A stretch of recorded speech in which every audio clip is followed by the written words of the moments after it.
ऊपर जो है एफआईआर हो चुकी थी। पुलिस ने इनको अरेस्ट कर लिया था, डिटेन कर लिया, और इनके हस्बैंड दोनों पर एफआईआर हुई थी। और कानून के हिसाब से हमने अगर पता किया है तो वो कह रहे थे कि ओनर 54,000 इनको भरने के लिए कहा गया है, तो ये गलत तरीके से केस डाला गया एफआईआर का मेरे बेटे पे, मेरे शौहर पे, और इतना सारा बिल दे दिया हम लोग को 1,54,000 का, और हम लोग की मदद को कोई आगे नहीं बढ़ा। लेकिन ये फरज शेख जो है हम लोगों के लिए आगे आई, बार बार मेरे बच्चे के लिए मेरे लिए आगे आई। एफआईआर अचानक हो गई, हम लोग इतना कुछ कर नहीं सकते, हम लोगों ने कुछ गलत किया नहीं, बिल भर के हम लोगों पर ये चीज़ आई है। लेकिन मेरे बेटे की और मेरे शौहर की मदद इसने बहुत की। भिवंडी व मुमरा में हालांकि टोरेंट पावर अपने पांव जमाने में कोई कसर बाकी नहीं रखी है, लेकिन उसे आज भी मुमरा में सिवाय एनसीपी के दीगर पार्टियों और आवाम की सख्त मुखालिफत का सामना करना पड़ रहा है। जैसा कि आप जानते हैं कि टोरेंट से किसी को भी कोई परेशानी हो तो वो मुस्लिम लीग से रब्ता करे। इस ऐलान के बाद से आए दिन कोई न कोई बिजली गाहक मुस्लिम लीग की फरहद शेख से रब्ता कर रहा है और अपनी विपदा उन्हें सुना रहा है, जिसे फरहद काफी हद तक हल भी कर रही है। मैं हूँ फरहद शेख। देखिए, जिस तरीके से जानते हैं कि मुमरा में जो है बहुत सारे टोरेंट के मुतालिक जो है वो मुझसे मुतासिर है, हर घर उससे परेशान है, चाहे वो ओवर बिलिंग का मामला हो या पीडी का मामला हो या किसी पे एफआईआर हो रही हो या ऐसे अन्य मामलों की वजह से जो है हर घर किसी न किसी तरीके से मुतासिर है।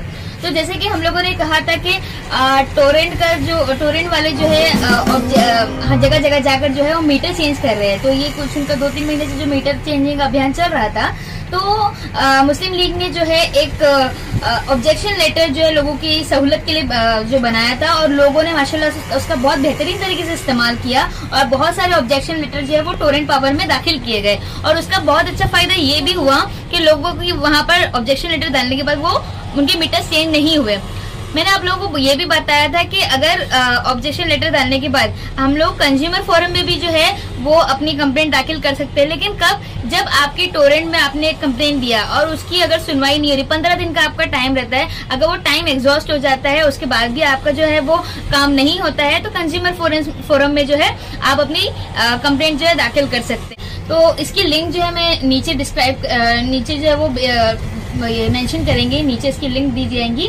और साथ ही साथ मैं आपको इंशाल्लाह फॉर्म फिल करके बताऊंगी किस तरीके से ये फॉर्म फिल किया जाता है। बहुत ही इजी फॉर्म है, ये बहुत कंज्यूमर फ्रेंडली फॉर्म है, तो इंशाल्लाह। और सबसे इम्पोर्टेंट बात इसकी तो ये है कि इसमें जो एडवोकेट की जरूरत नहीं है, बाकायदा ये चीज मेंशन की गई है वहाँ पर, ये किसी भी एडवोकेट की जरूरत नहीं है। आप ये फॉर्म जो है आप ये जो कंप्लेंट जो है वो अपने खुद से लड़ सकते हैं, किसी एडवोकेट की इसके अंदर जरूरत नहीं। सिर्फ ये लिंक जो है आपको गूगल क्रोम पे या गूगल में आपको डालकर जो है ये चालू करना है।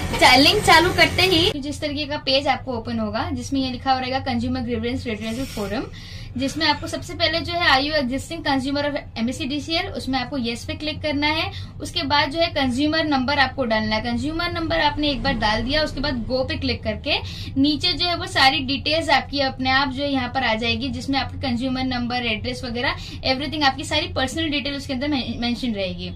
फिर डिटेल्स ऑफ ग्रीवेंस, मतलब आप जो है यहाँ पर आपने की क्या शिकायत डालना चाहते हैं, आपकी क्या कंप्लेंट डालना चाहते हैं। जिस तरीके से देखिए जैसे मीटर चेंजिंग का जो जबरदस्ती मीटर चेंजिंग का अभियान चल रहा था, या ओवर बिलिंग का मसला है, या आपका मीटर नहीं लगा हुआ फिर भी रीडिंग आ रही है, या जो है वो पुराने मीटर जो आपके थे और पीडी का जिस तरीके से मसला खड़ा हुआ था पिछले बार, तो पुराने मीटर्स है लेकिन आपके ऊपर पूरा बिल उसके ऊपर आ रहा है। ये इसी तरीके की जो है कई शिकायतें जो इलेक्ट्रिसिटी से रिगार्डिंग रिलेटेड है वो आप इसके अंदर मेंशन कर सकते हैं। ये मेंशन करने के बाद जो है nature of relief sort from the forum, यानी आप किस तरीका, उसका जो नीचे वाला कॉलम है, यानी आप क्या चाहते हो, आपका प्रेयर, यानी आप इससे क्या सोल्यूशन, आप इससे रिलीफ क्या चाहते हो, वो आपको वहां पर मेंशन करना पड़ेगा।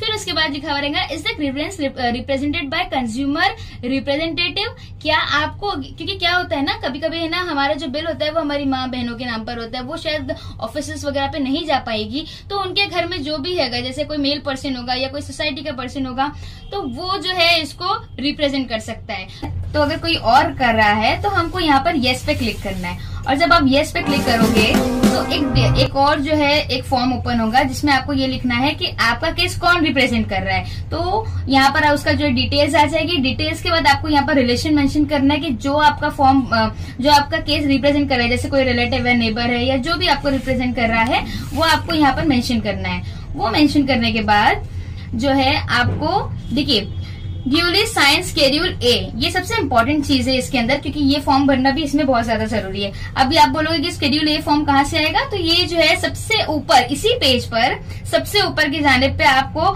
टॉप लेफ्ट साइड में आपको देखो डाउनलोड शेड्यूल ए दिखेगा। आपको ये डाउनलोड करना है। ये डाउनलोड करने के बाद कुछ इस तरीके का फॉर्म होगा, ये फॉर्म होगा। और ये फॉर्म भी भरना बहुत ज्यादा इजी है, क्योंकि इसके अंदर जो है आपकी पर्सनल डिटेल्स आएगी। ये पर्सनल डिटेल्स आपको इसके अंदर भरना है। अगेन आपको यहाँ पर जो है आपकी जो शिकायत है वो मेंशन करना है। उसके बाद नीचे आपको ये बताना है कि किस तरीके का रिलीफ आप इससे चाहते हो, और ये सारी चीजें आप किस तरीके से करोगे। इसको सबसे पहले आपको इसको जो है इसका प्रिंट आउट निकालना है मैनुअली, यानी हाथ से आपको इसको फिल करना है। इसको फिल करने के बाद इसको स्कैन करने के बाद अगेन इसी पेज पर आके ये लास्ट पेज पे चूज फाइल, यहाँ पर जाके आपको इसको अपलोड करना है। अपलोड करने के बाद अदर सपोर्टिंग डॉक्यूमेंट्स जो लिखे हुए हैं, इसके अंदर अदर डॉक्यूमेंट्स मतलब क्या, जो आपने टोरेंट पावर को शिकायत की थी 15 दिन के पहले कि भाई आप हमारी परेशानी पे तवज्जो दें, तो वो एप्लीकेशन हो गया, या आपका बिल हो गया, जैसे ओवर बिलिंग आता है, यूनिट ज्यादा आ रहा है तो उसका बिल आप लगा के दे दिए, या पीडी का बिल लगा कर दे दिया आपने, तो इस तरीके के आप जो है इसके अंदर अपलोड कर सकते हैं। ये होने के बाद आपको ये अग्री करना है। ये अग्री करने के बाद एक जनरेट ओटीपी आएगा। ओटीपी इस पे क्लिक करने के बाद आपका जो रजिस्टर्ड मोबाइल नंबर है उसके ऊपर ओटीपी आएगा, आपको वहां पर दाखिल करना है। वो दाखिल करने के बाद इसको सबमिट करना है।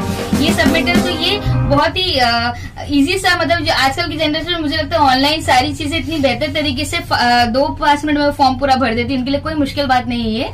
तो ये बहुत इजी फॉर्म है, इसमें कोई ऐसी हार्ड एंड फास्ट रूल नहीं है कि आपको ये डालना है वो डालना है। ये बहुत ही कंज्यूमर फ्रेंडली फॉर्म है। तो मैं इंशाल्लाह पूरी कोशिश करूंगी कि इस वीडियो से आप जो है वो ज्यादा से ज्यादा लोग इसका जो है वो फायदा उठाए। और ऑफलाइन करने का भी ये तरीका है कि जैसे मैंने शेड्यूल ए का जो आपको फॉर्म बताया, आप वहां से डाउनलोड कीजिए, जैसे इंस्ट्रक्शन मिले थे मैनुअली आप उसको फिल कीजिए, आपके रिलेटेड डॉक्यूमेंट्स लगाइए, जैसे डॉक्यूमेंट आप यहाँ पर अपलोड करने वाले हो उसी तरीके से आप हार्ड कॉपी यानी उसके जेरोक्स जो है वो सारे पीछे मेंशन कीजिए।